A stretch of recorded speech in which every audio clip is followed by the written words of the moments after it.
దేవుని వాక్యం కోసం ప్రాణాలర్పించిన మొదటి హతసాక్షి. ఆయన జీవితం మనకు ఎనలేని స్ఫూర్తినిస్తుంది. జ్ఞానంతో, పరిశుద్ధాత్మతో నిండినవాడై అద్భుతాలు చేస్తూ దేవుని వాక్యాన్ని బోధించాడు.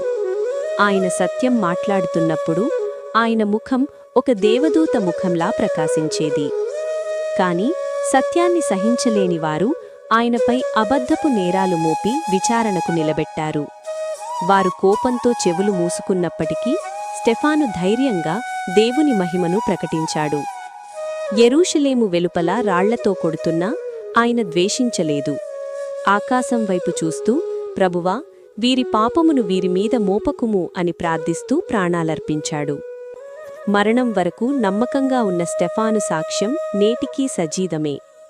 మన విశ్వాస యాత్రలో మనం ఎంతవరకు నమ్మకంగా ఉన్నామో ఆలోచించుకుందాం.